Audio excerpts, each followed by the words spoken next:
After a decade, Türkiye and Egypt are taking steps towards normalizing ties on all fronts. While the countries haven't yet reappointed ambassadors, they are showing willingness to settle their differences. And last week's visit by Turkey's finance minister was the first of its kind in 9 years.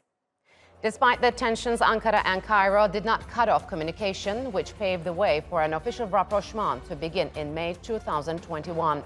It was part of a wider normalization process across the region, which has progressed a lot faster considering the number of issues the two countries need to settle. Cairo has taken a positive step on the Libyan front, pulling the carpet from under warlord Khalifa Haftar and now backing the interim government. The Eastern Mediterranean front has also gained momentum against the backdrop of Russia's attack on Ukraine and Europe's desire to cut its reliance on Russian energy. Cairo had previously announced a plan to explore oil and gas in the Mediterranean that observed the coordinates of the continental shelf, as declared by Ankara. So with all these positive signs from both sides, what is slowing down the reappointment of ambassadors and causing the talks to stall? And to discuss where relations could be headed, joining me now from Istanbul is Vehbi Baysan. He is a political analyst, and from London, Umberto Profazio. He is an associate fellow at the International Institute for Strategic Studies. A warm welcome to you both. Thanks for joining me on the program. So, Turkish-Egyptian relations have been strained since 2013 coup that ousted Egypt's only democratically elected president. But over the last year, the two countries have held exploratory talks with the aim of restoring ties. So, Umberto, where do both countries stand at the moment?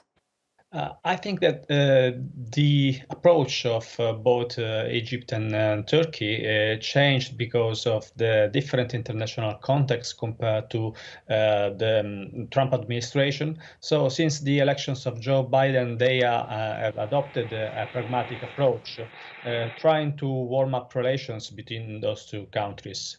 The problem is that most of these factors are contingent. Both Ankara and Cairo would like to increase trade, investments, and the economy plays a big part in this normalization, as well as we had other countries in the region, like the UAE and Saudi Arabia. But I believe that there are structural differences between those countries, especially in the foreign policy demand, and in several regional issues like Libya, for example. Mm-hmm. So, Vehbi, what's your take on that? Is full normalization of ties likely to happen soon? And what are the main sticking points before full normalized ties? Well, it is a slow progress, no doubt, because we're still expecting the ambassadors on both sides to be more active and taking place, etc. But I think the more important issue, Turkey's steps has been received positively in Egypt when you look at the academia and also in the journalism. So this is a good sign. And also we know that the trade relation between the two countries increased 1/3 up to $1.6 billion, and I know both sides trying to expand it further. But more importantly, of course, there's some thorny issues, one of which is the Muslim Brotherhood's activities in Turkey, because you know that Egypt declared it as a terrorist organization, and Turkey now, in a sense, that were harboring, in their words. Now it seems that their activities, especially their TV channel, their Voice, Mükemmelin, announced pulling out of Turkey, but did not confirm where they're going. And also some activists like Yasser El-Omda also has been criticized. Turkey is not happy with this criticism towards Egyptian administration. So these things in positive steps, but also we should, I think, in my view, the bigger step came a fortnight ago by Mr. Nebati, the trade and finance, treasury and finance minister. Yes. Nebati's visit a fortnight ago was a very, very important step because he went to Sharm el-Sheikh, but had also some meetings in Cairo. So, Umberto, is there a will by both sides to put aside their political differences and focus more on trade ties, energy cooperation, and maybe tourism? Well, obviously, economic concerns in both Egypt and Turkey are prevailing at the moment, and that's why we are heading towards warm economic relations between those two countries, as well as with other regional powers. There is a feeling that with the US disengagement from the region, most of these countries need to sort out a solution to their differences and diverging agendas. The fact that the Muslim Brotherhood has been a thorn in the side of that has deteriorated relations between Egypt and Turkey was obviously an important point. But I believe that the decline of the political Islam in the region, given the recent electoral results in Morocco, for example, and the difficulties of the Ennahda party in Tunisia, had pushed Turkey to leave this aside completely. So the problem right now, I think, is that these are still contingent factors, but I believe that this rapprochement between those countries will face significant hurdles in the coming weeks and months. So, Vehbi, how has Turkey's reconciliation efforts with other Gulf countries, let's say, pushed Türkiye and Cairo to mend their ties? I mean, how is the region shaping after Ankara reconciled with Saudi Arabia and the United Arab Emirates? Well, let's remember that it was received very well, both in Saudi Arabia and the United Arab Emirates, especially the president's visit there, and then also head of states, the emirs coming to Ankara. These are all great. But I think if to answer your question, how Middle East is shaping, is I think we should carefully observe the developments under the treaty, Abrahamic Accords between Israel and the Gulf states. And Turkey certainly have a lot to contribute to that agreement, because now let's remember the Bennett visit to UAE and also other Gulf states, and now diplomatic relations developing. So Turkey got to be part of this. So Egypt is on the line now, and I personally support, and I have this really high expectation, getting better relations between the two countries, because historically Egypt and Turkey have had very close ties, and now I think it's time to kind of overcome with all the differences and move on, because the region is shaping economically, politically, as well as culturally, I mean, and diplomatically. So I think both countries have a lot to offer into that positively.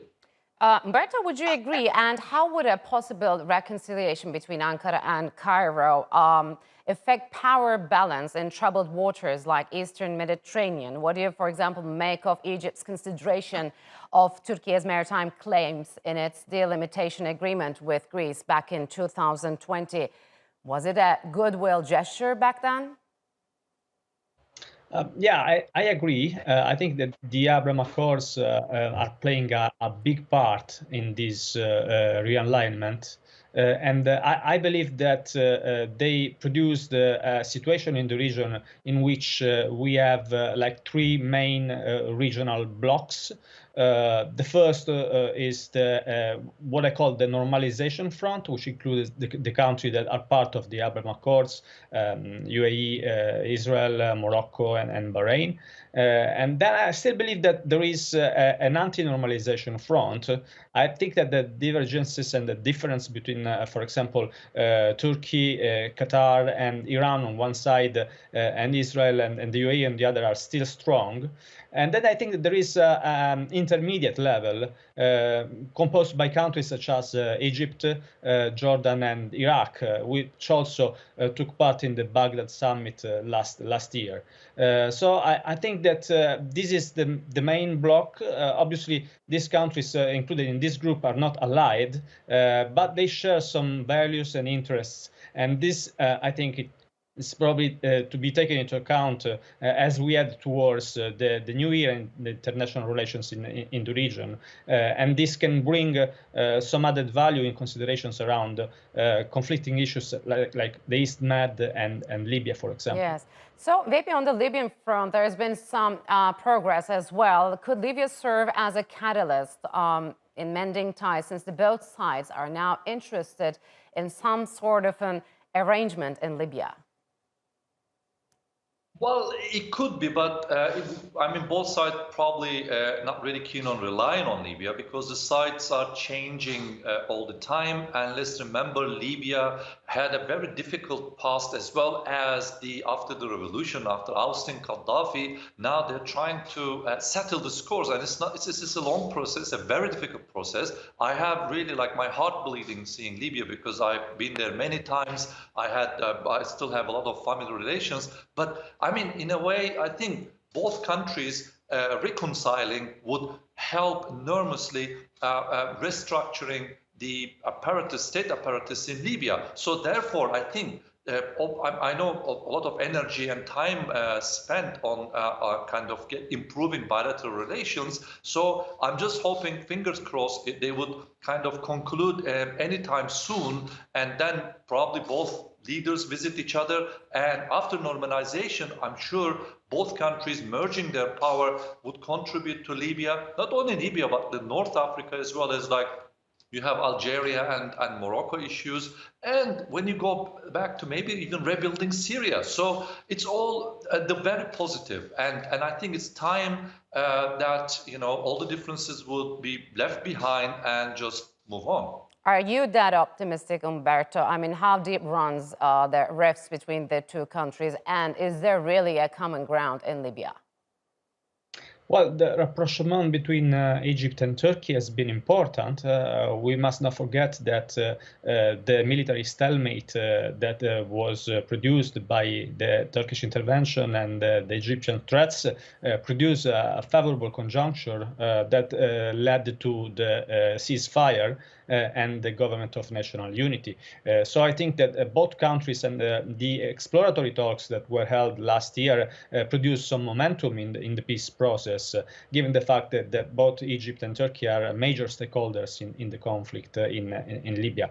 But sometimes I feel that there is still some diverging agendas, and the establishment of the new government of national stability also show that significant difference remains between Ankara and Cairo, given the fact that when the troubles are starting again, they still suppose different parties in the conflict in Libya.